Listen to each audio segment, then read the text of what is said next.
Okay, let me know. Okay, so let's welcome all our friends who are watching us either on Spiritual Sunday Facebook page or Kabbalah.com. Happy Spiritual Sunday, or some of you it's already Monday. So welcome and thank you very much. And before I forget, and I'm getting better at that, please, if you're watching us online, just push the watch party. Start watch party. Let thousands and thousands of other people benefit as you and I have benefited from this wisdom. All right, so I'll give you a second to do that. Yes, you look below the frame. You see, I believe it's on the right side. It says start watch party. Just push the button. Goes out to all your Facebook friends. See, they're already online. I can see them. Okay. So let's start as we do every Sunday. We have an affirmation that we're about to do because the whole value of what we get here is the transformation of our consciousness. It's changing the way we think about ourselves, the way we understand the world, and therefore how we operate. And since everybody at this point understands the law of cause and effect, or the law of attraction, and what goes around comes around, then the more we change our behavior, the more the way the universe behaves towards us will also change. And that's what we're here to do. Not just to change it. Because let me ask you this. How many of you ever had similar experiences happening again and again and again that aren't so positive? Well, isn't that change? You change your job, but then you found another miserable boss. Change your job again, then you found a miserable coworker. Then you changed your job again, you just found a miserable job. So it was a lot of change, but it wasn't improvement. So we're here not just to change, but actually understand the universal operating system of the soul that we can change in such a way that makes our life better. Now, the only issue with that, and especially for the few of you who are new and few of you watching that are new, the only glitch is it is never, ever, ever, ever, ever, ever, ever, ever, ever, ever, ever, ever easy to make that change. It's easy to make the changes we've already done. That's the same thing again. Change the relationship, change the job, change the location. Those are easy changes, but they do not change our ultimate destiny. So the changes we're learning to make here are difficult changes because essentially it means going against our nature, going against the way we're used to, the way we've become accustomed to, the way we thought we understood it from our family, friends, our religion, school, whatever we've been educated to. So we have to go against that to move uphill, if you will, or evolve spiritually. So just to understand, it doesn't have to be painful. I don't want to infer that either, but just like everything in life, when we want to improve, you've got to make an effort. You want your business to grow, you have to make an effort. You want your physiology to improve, you have to make an effort. We must exert ourselves in order to improve. So we're learning here how to first exert the consciousness, which will then give us the strength to exert in the actions we do. So those of you online, you're welcome to join us. We have our affirmation, and we're going to say it together. Consciousness is everything. I raise my consciousness today to see the miracles and wonders of life. I commit myself to behave with greater love, compassion, and kindness towards all human beings. Now, you just made that promise to yourself. So who are the people you're going to have greater love, kindness, and compassion towards? Everybody. Just don't forget, everybody includes the people you've had issues with, the people right now you don't agree with. We must, for our sake, behave with greater love, kindness, and compassion. Okay, so keep that in mind. And maybe while we're here having this understanding this morning, think of one person, just one person in your life that you've had an issue with. Ideally, still have the issue. As current as possible, the better. Because the fresher it is, the more power it will be for you. But even if it's somebody from the past, hold one person in mind during these next, 30 minutes or so. Okay, can we make that deal? Yes. Because we want to just start channeling the energy, love, kindness, and compassion. And remember why. Ultimately, if we don't, or let's put it the other way, as we express greater love, kindness, and compassion to those people that we've had issues with, then what are we forcing the universe to do for us? Act with greater love, kindness, and compassion in the areas of my life, our life, that we are not doing those things. So how many of you would like to have more blessings from the cosmos? Okay, so it's all in our hands, and this is what we're going to talk about today. So let me just start with this idea. I want to start with a secret about secrets. Is that okay? Yes. What's the secret about secrets? Think about it. You know, when you tell somebody a secret, what are you doing? You're telling them something that happened, is happening, is going on relative to you, other people, the world, whatever it may be. For other people, then you tell, do they know what you're saying? Other than the people, is that a difficult question? No. If you tell one person your secret, do the other people in your life know that secret? No. Yes. Well, sooner or later. That's a different issue.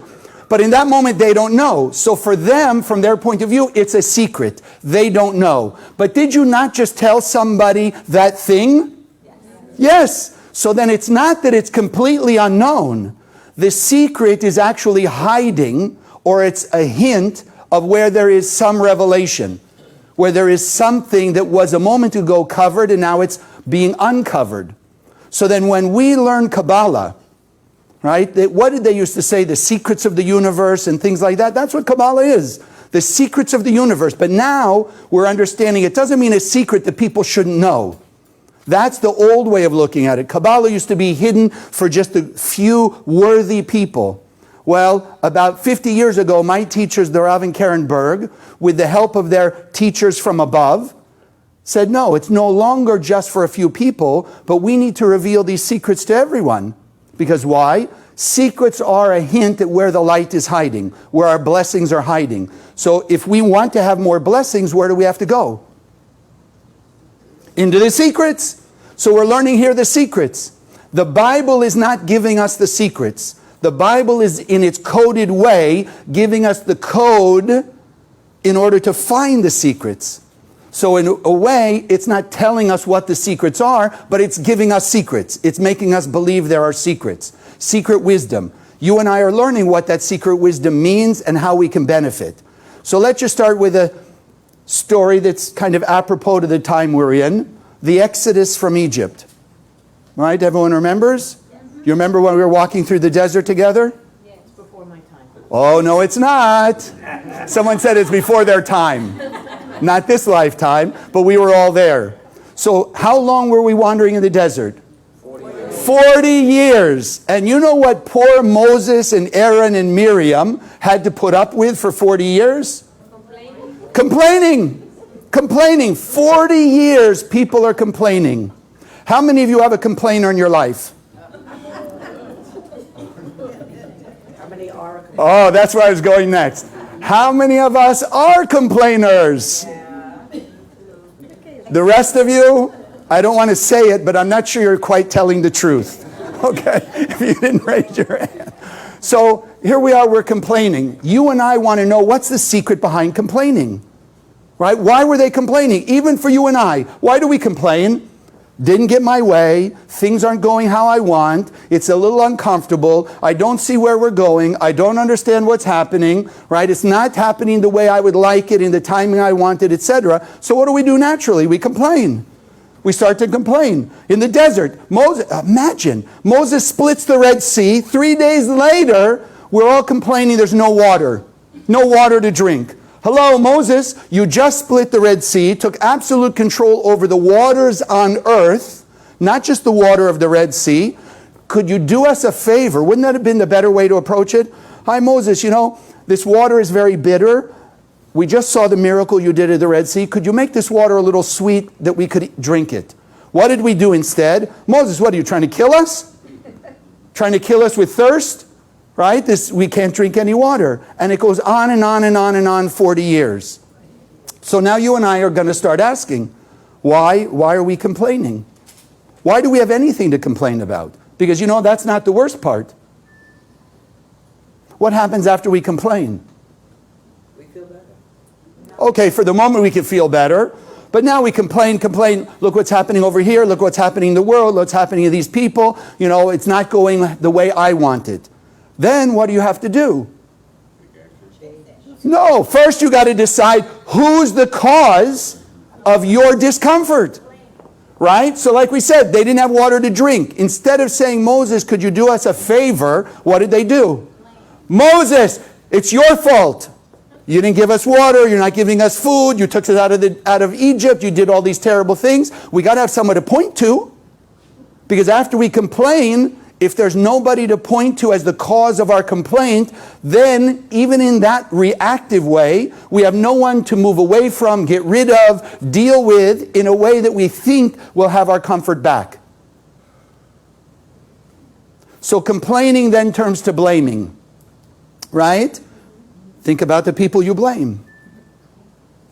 You don't have to share it, but just think about it. We all here sitting, we have some form of complaint. We have people we blame, things we blame. Look at the world. Everybody's blaming. The coronavirus. Look what's happening. Oh my God. That's why there's no conferences. I have people telling me trade shows, yearly conferences are not taking place. Why? The coronavirus. Right? Like it's some evil thing that's come out of space and coming upon us. You follow? There's always something. So we're complaining and then we're blaming. So we have to have something to blame. Otherwise, what's going to happen if we're just complaining and complaining? We start to realize that we're complaining. But if we have someone to blame, then we have justification. Well, look what they did. Did Moses not sweeten the water before we asked? No, the water was bitter. So it must be Moses' fault, right? Because he's the leader. He's supposed to be the guide. So the same way you and I, we blame our parents, we blame the teachers, we blame everybody. Blame our friends, blame our peers, blame people at school, right? There's always somebody who's the fault for what happens to me. So then what's the real secret? Why are we complaining? Why are we blaming other people? Because we're not taking responsibility. We are spiritually blind. We are spiritually blind. We do not see the cause and effect taking place. How many of you believe in the law of cause and effect? Like attracts like, law of attraction, all those things. So the law of attraction, like attracts like, cause and effect, does it only work on good things? No. So how many of you would be willing to admit, at least one time in the last year, at least once, you yelled at somebody? At least one time, yes? How many of you in the last year have made a negative judgment on somebody at least once? So if out in our cosmic sphere, our own cosmic world, we have set in motion yelling at somebody, judging somebody, being jealous of somebody, etc. It may not happen instantly, but somewhere down the line, what has to return to us? The same thing. But when it happens a month later, 2 months later, a year later, we don't see the connection. We don't see, yes, a year ago I yelled at somebody out of my anger, and now a year later somebody yelling at me out of their anger. I forget in the intervening year, and so then what happens now? Now I complain about them and I blame them. Why am I feeling bad? Why am I upset? Because look what they did. They yelled at me. And I forget what I had done. Yes or no? Yes. We said we all have complained and blamed. Have you ever complained and blamed about a complainer and a blamer? Yes or no? Yes. Yes, exactly. But we don't even realize when we're doing it. Can I show you what we used to do? Elementary school. Right? Elementary school, we learned so much we weren't aware of. Did you ever do this to somebody? Yes, somebody says something to you, right? And then you go, no, you this, you're an idiot, and you're stupid, and you're like this. So we got smart in elementary school. We said, look, it's one finger pointing at them. It's 3 pointing back at me. One pointing us. Okay, what? Yeah, okay. You understand? So you can blame them. They did this and they did this. But we're doing the same thing. We're the same thing. We're just willing to admit. I've blamed, and I have people who are blamers. I've complained, and I have people who are complaining. I've made judgment on people, and I have people judging me. Some point, yes. So then what are we going to do? Just keep fighting like that? Think of the cycle. 40 years we didn't learn our lesson. 3,400 years later, we're still not learning our lesson. Because why? by only reading the Bible without the Zohar, without Kabbalistic understanding, then it's a hidden secret. All we see is the blaming and complaining. So we say, oh, look at those people. 3,400 years ago, all they did was blame and complain. Do we realize we did it? No, usually not. But now we're uncovering that secret. Because then, even that's not even the worst. Think of this biblical figure called Job. A very interesting story, right? You read the Bible, it says, here was Job walking around life, everything was okay, he had family, he had money, he had this, he had all these things. And then all of a sudden, as it will say, God's testing Job, takes away all of his good stuff. Everything good, every blessing in his life, took it away. And what was the first thing Job started to do? Complain. And then, of course, who did he blame? God. The ultimate. Blame God. Why? Because if I blame you or I blame somebody, they can now argue back, right? No, I didn't. Yes, you did. No, I didn't. But you blame God. Unless we're really on that high level, how many of us truly hear the voice of God? So you can blame God. He can't fight back. So you're okay. But then what does that create? As it did with Job. He now became the victim of God. Right? God was nasty. God took away all his blessings. So besides complaining and blaming, now he's just a victim. Now, being a victim, does it make you feel good? No. In the beginning it does. Because you got somebody to complain and blame about. Right? So it's their fault. Why do we feel bad? Because of them. So if they weren't around, I wouldn't feel bad. And what did he say? No. Job just didn't realize the cause and effect. Because what most people don't know, it looks like, because even the way it's written, right? The negative, as we call him, the opponent, came to God and said, oh, Job is real happy because he's got all this stuff. Take away his stuff and let's see how happy he is with you, God. So then God took away all of his stuff.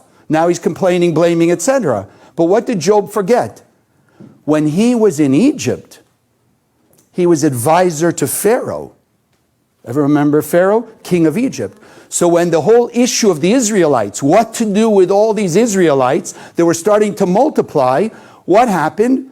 Pharaoh went to his advisors. Job being among one of those advisors. And Job said, yeah, persecute them.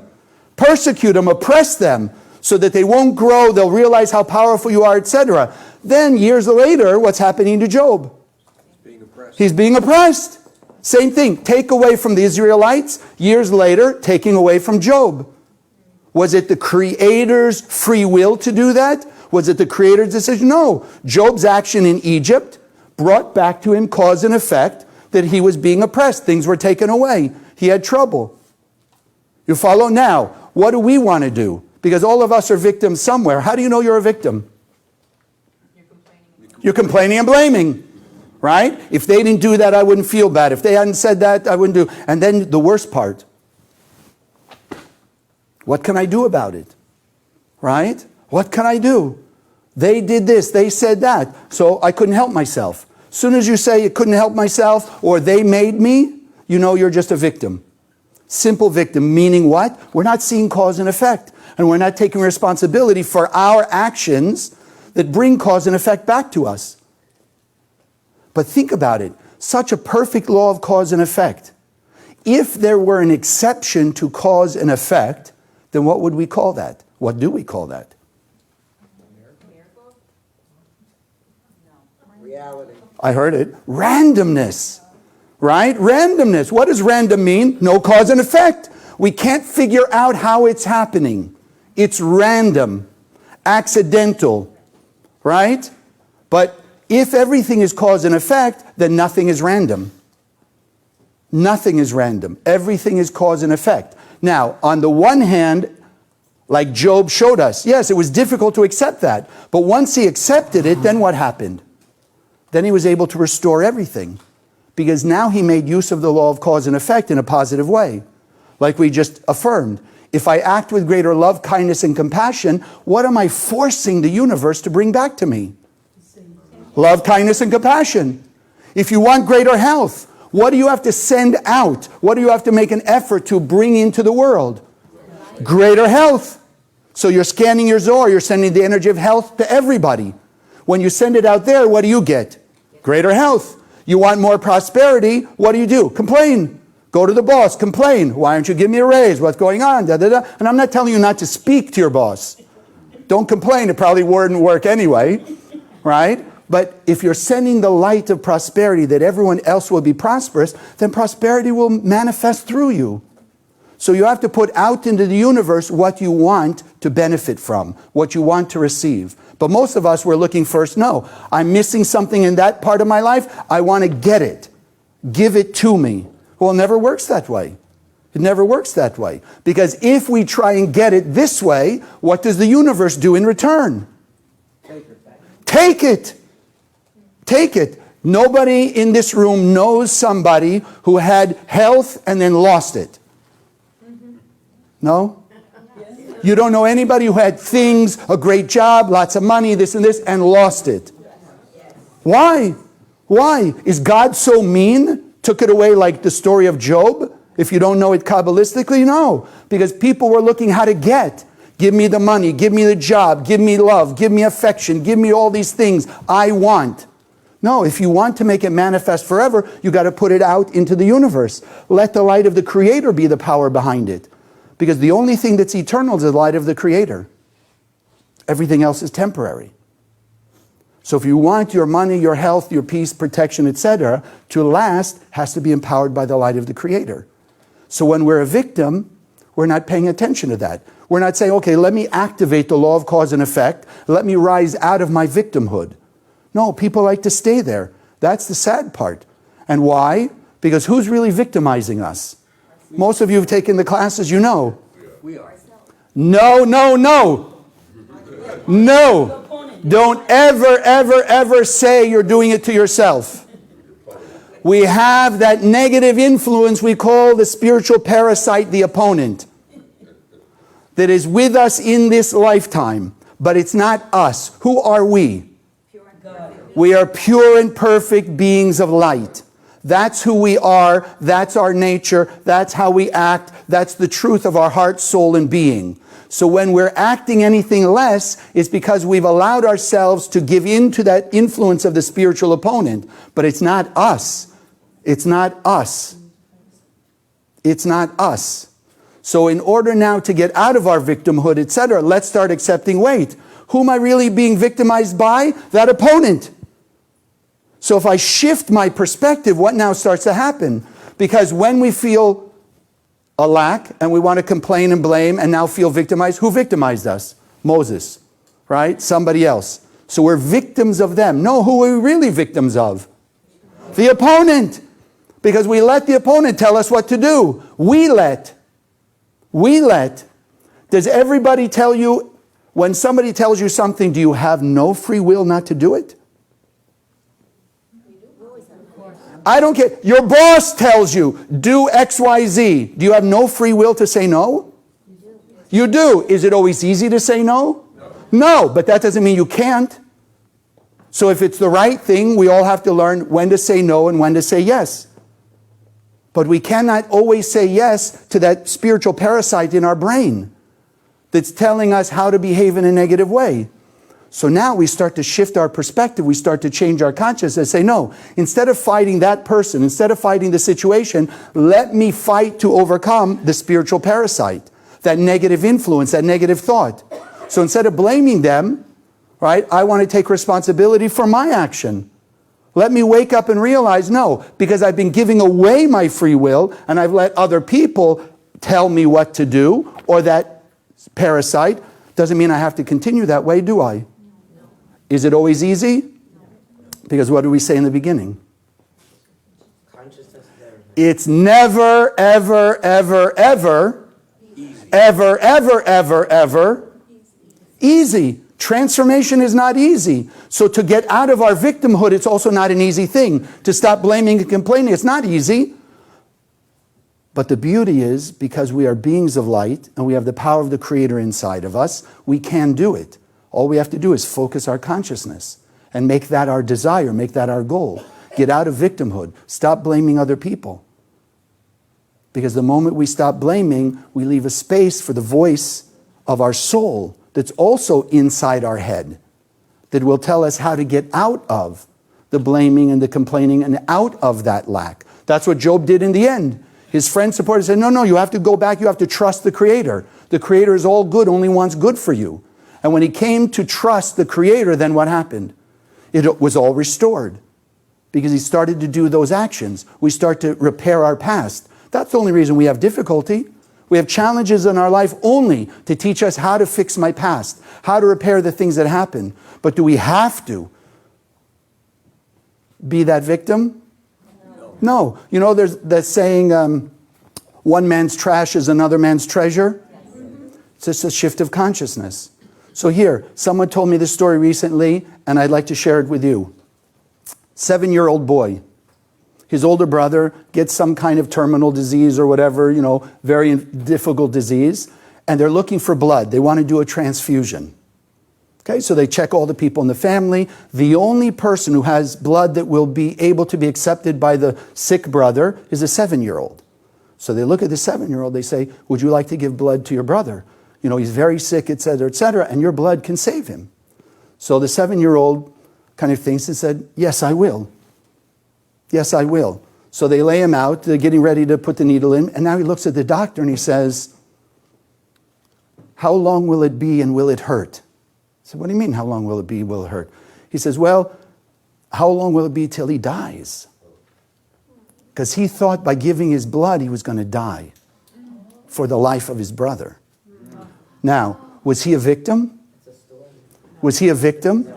You understand? He rose above. He could have said, why me? How come I'm the only one who has the matching blood? Why do I have to give up my life for my brother, etc., etc.? He could have. Could he not? And we, for lesser things, do we not complain and feel victimized?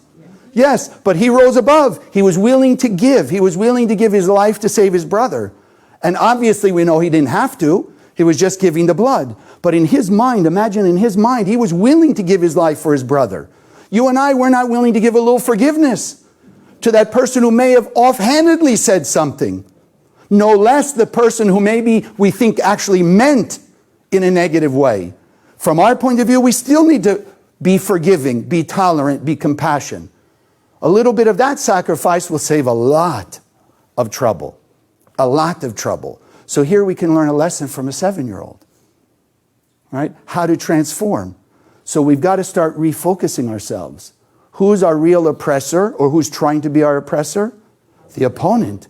The opponent. Refocus your thinking. Refocus your awareness. Let's start, often some of you have, in meetings, when people are complaining, this and that, this is going on and this is happening, whatever it is. So I walk up to people sometimes and I say, if a physical person came up to you and started to put their hands around your neck and squeeze the breath out of you, would you just sit back and say, well, it's my karma, it's my tikkun, what can I do about it?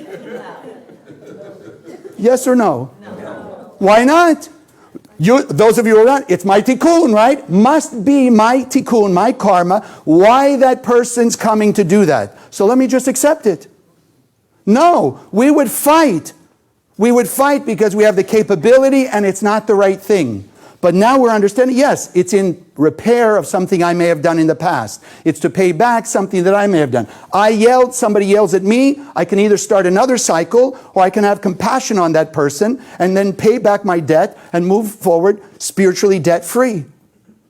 So if now we can envision in our mind, because consciousness is everything, and we can envision an opponent, I almost want to call it like a devilish type figure, not that we believe in the devil, but you're saying we understand the opponent. But if we could make the opponent like a person in our mind's eye, so that when you're beginning to complain or be upset or look at what you don't have, etc., and all the negative thoughts coming, envision this little devilish figure coming and taking your energy, strangling the light out of you, trying to get you to give away your light to empower the opponent. Because that's the only way the opponent survives. Like a parasite. That's why we started calling it a parasite. A parasite only exists on the energy of its host. So the purpose of the opponent is, one, to make us stronger, give us the strength to pay back our debts, what we've done in the past, right? And take away the light we've already given to it by our past mistakes, by our past reactive behavior. So if you could now envision it that way, would it be easier to stop blaming the people in front of you? Yes. Would stop being victimized by people? Yes, because why? Now you're going to do what the Creator gave us the power to do. Take control over your life.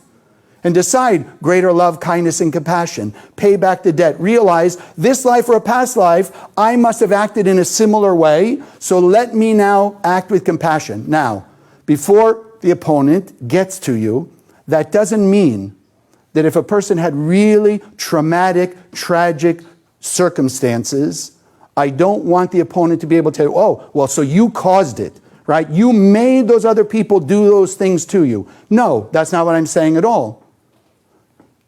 But let's be practical. And that's the beauty of how we teach Kabbalah in the center. Let's be practical. When something happens, medium, light, or heavy, we only have two choices. Blame, be the victim, or take responsibility for what we're going to do. And like we said, we're learning here how to take the trash and turn it into treasure. Because we have that power. We have that capability. But we also have to awaken that consciousness. So as we will start to take greater responsibility over my actions, not what they did. They're doing whatever they're doing, that's their issue, not mine.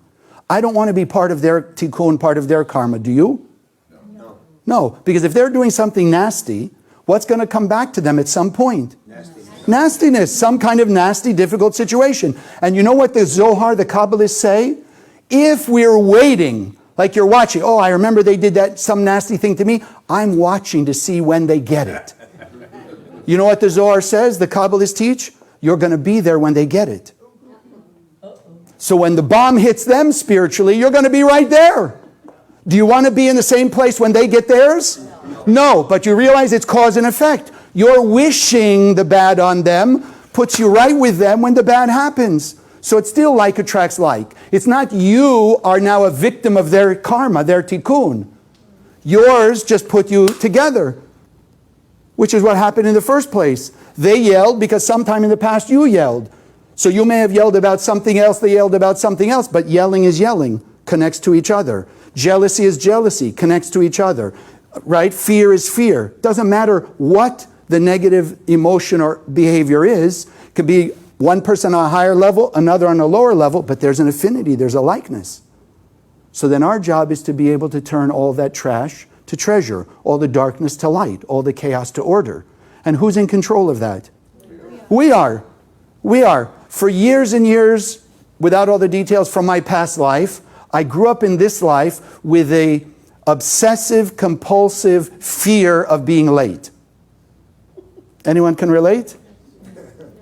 Okay, a couple people. I mean, really, since I was a kid, couldn't be late, couldn't be late, couldn't be late, couldn't be late. You know, sweating, upset, of course, victimized. If my parents took too long, if my sister took too long, then after I got married, my wife and kids took too long, right? I always had someone to blame and complain about. Till I started to realize, like we're speaking now, wait, stop. It's me, not them. Even if they are late, do I have to feel victimized? Do I have to feel negative? Do I have to be upset? No, that's my choice. So I started to realize, okay, use the tools, Chaim, you teach this stuff.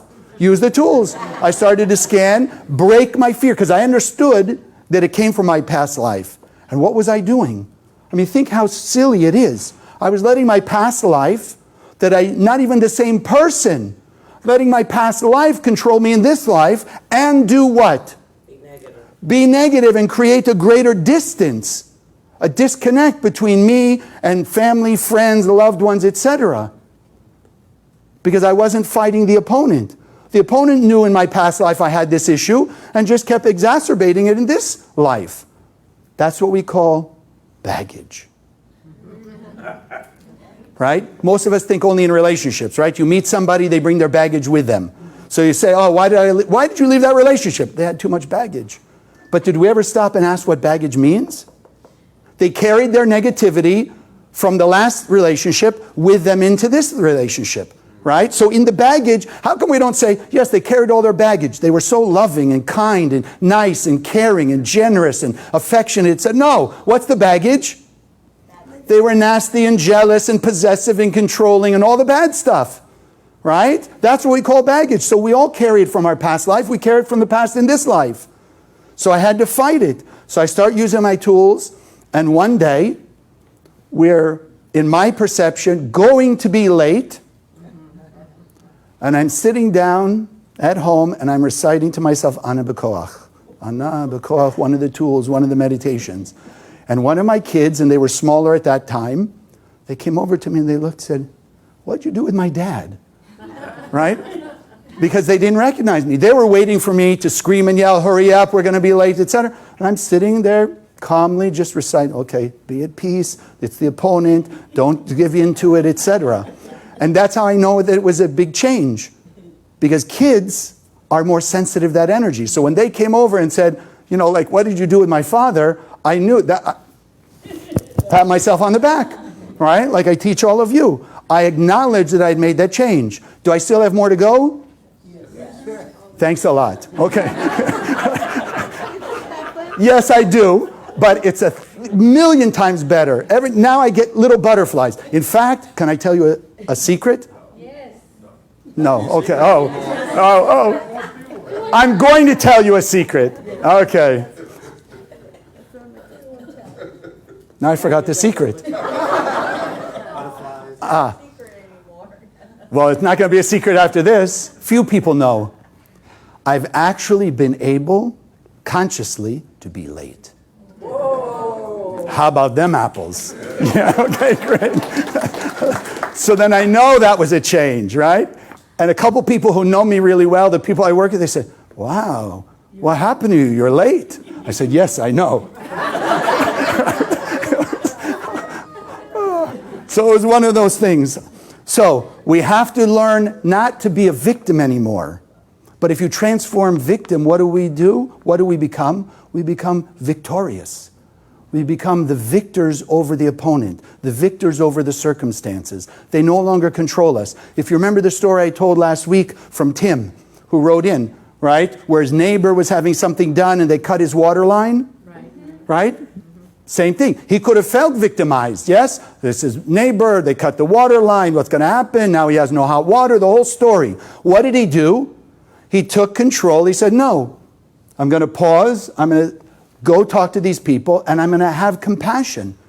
They didn't want to do it. I'm sure they didn't do it intentionally. They don't want to be here late on a Friday night instead of going out, all those things." And he was so compassionate that, as we talked about, he got a great miracle in return. Right? He found out that his water line had been broken all the time, and that's why his water bill was so high, and now he's got half the water bill. Because of that. So he turned the trash into treasure. He turned the darkness into light. It didn't turn by itself. If it turns by itself, or seems to turn by itself, right? A person work's not going so well, and suddenly out of nowhere, things start to turn good. What do we know now? What's the secret of that? It's not a real lasting change.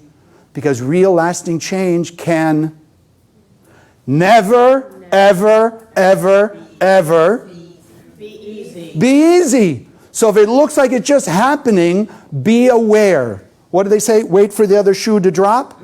Or you can practice Kabbalah. Get in there and support it before the shoe drops. While it's going well, support it. The rabbi, my teacher years and years ago used to say, you know what? Like in all the religious places or all the places of spirituality, when are the benches full? The economy bad. Yeah. When the economy is good, nobody's showing up. Right? And he says it should be the opposite. When the economy is good, people should be in their place of spiritual awakening. Right? To keep it well. Not wait for it to fall, then think they can go pray to God and get it back. So the same thing. So if things are coming easy, doesn't mean that's it. Do something to support it. Be more giving, be more kind, be more compassionate, be more humble, be more generous. Support it, so even if that parasite wants to try and take it away, it's not going to go. Because now you've empowered it with the pure light of the Creator. The pure light of the Creator. That's what we want to achieve. So what I'm going to share with you this story that I heard yesterday. That's about how powerful what you and I can do, not only for ourselves, but for other people. So the story is one of the greatest Kabbalistic sages, Rabbi Akiva, if you know the name.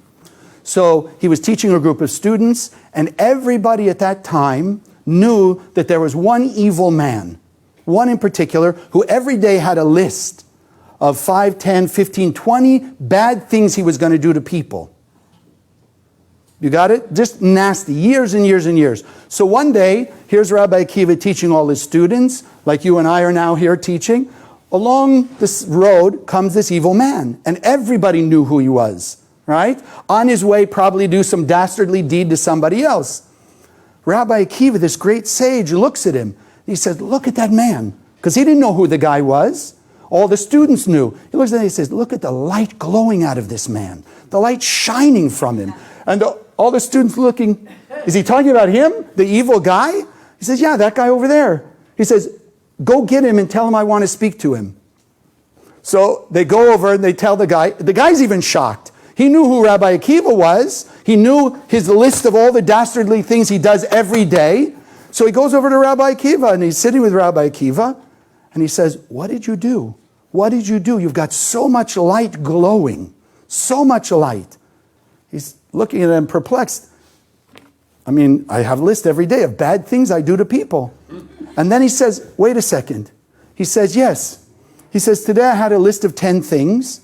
And when I got down to about 5 or 6, I looked at that one and I said, you know what?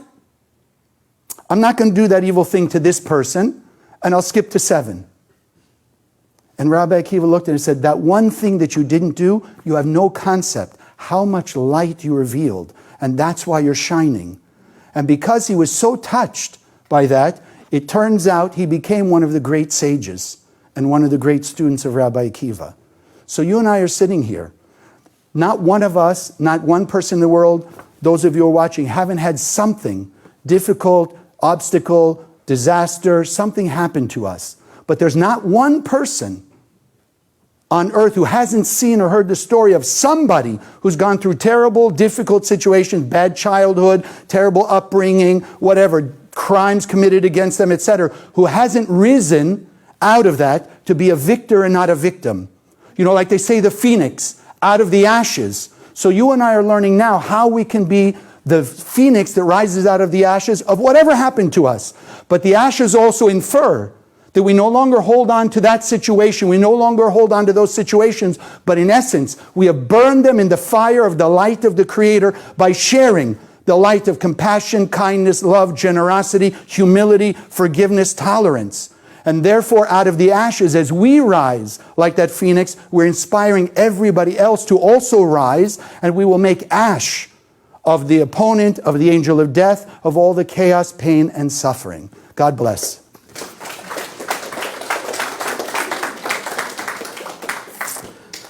So, okay.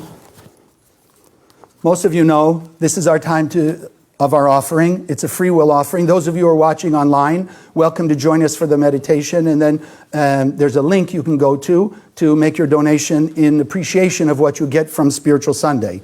But also any of you who still don't, or if you're new, you don't have one of these little books, I encourage you to get one. And I'm going to read to you a story from somebody shared this story with us. I know you enjoy hearing stories about the protection of the Zohar, so I decided to share with you. Last Sunday, and this is a little while ago, last Sunday I was driving home from business meetings in Naples. 75 was not bad, but 95 was. Well, you know what 95 is like. So I received the text while I was driving. It's good he puts this here. But I didn't check it until I reached the next exit. So he wasn't texting and driving. I pulled off the road for a few seconds to check the text. Then I resumed my drive. I was almost home. The last leg of the journey is on a rural 2-lane highway. Suddenly in front of me were 2 cars speeding towards me. You ready to blame? Ready to be victimized? Perhaps they were racing or just dangerous passing.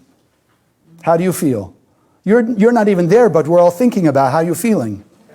You're already feeling terrified, right? Because you can envision what's going on. There's a canal to my right. 3 cars in 2 lanes. Okay, you know that. There's a canal to my right. I slammed on my brakes, pulled as far off the road as I can without going into the canal, right? The car in my lane just barely managed to get partly into the other lane. He missed me by only a few feet. I have never been so close to being in a head-on collision. If it had only been a few seconds earlier, could have been there. The day before my trip, my daughter Kayla received Zohars from the center and she packed one in my suitcase. So he had the Zohar and had the protection. You never know how it's going to show up, when it's going to show up, in which way it's going to show up. But the light that shines from these simple books simply is the light of the Creator and brings protection, inspiration, clarity, revelation, which is why the most important mission of the center is to spread them around the world. And some of you know, in fact, after this morning's gathering, we're going to have our first in a while community Zohar project. So we have a number of volunteers. If you'd like to join in, you're certainly welcome to do that. And we're going to go take donated Zohars and we're going to hand them out in the neighborhood just to bring greater peace and protection. Because like we just said, what goes around comes around. So if we're making the concerted effort to bring the light of the Creator, the light of the removal of pain, suffering, and death to the world, what has to come back to us? The removal of pain, suffering, and death. It's a very simple concept. We just have to let it be that simple. So the same thing. This is why the offering, it's a free will. Whatever you feel you're benefiting, if you feel that you've been getting something from the lessons here, Spiritual Sunday, from the Kabbalah classes, then it's your opportunity to give back. And always remember, whatever you give has to come back to you. So don't be in limitation, well, I can't give this, I can't give that, or whatever. Give, because as you give, you're opening up the treasury above. The Creator has set out all that we could ever imagine that would bring us total fulfillment. But the only way it comes from above into our life is if we're sharing out this way. So for everything we give, it has to bring us more blessings, which allows us then to affect more people and remove more chaos. So whatever your gift is, those of you watching, just join us for the meditation. So if you hold your offering in your hand, we just want to inject all of our blessing. Because money is simply a vessel. As many people say, a medium of exchange. So whatever we put in that vessel is what it's going to share through the center out to the world and bring back to us. So we want to inject our love, our light, our gratitude and appreciation, knowing that everything we have comes from the Creator. We are simply vessels to channel it into the world, making it manifest for our greater fulfillment, our greater protection and blessing, and also to influence others with those same love, light, and blessing.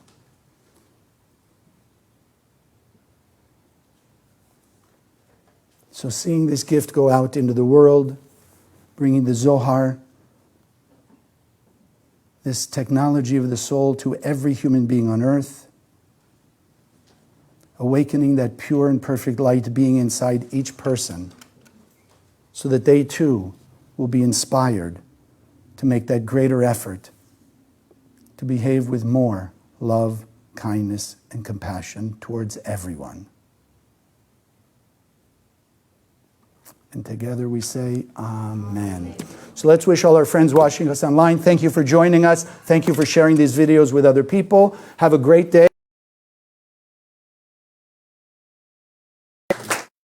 So now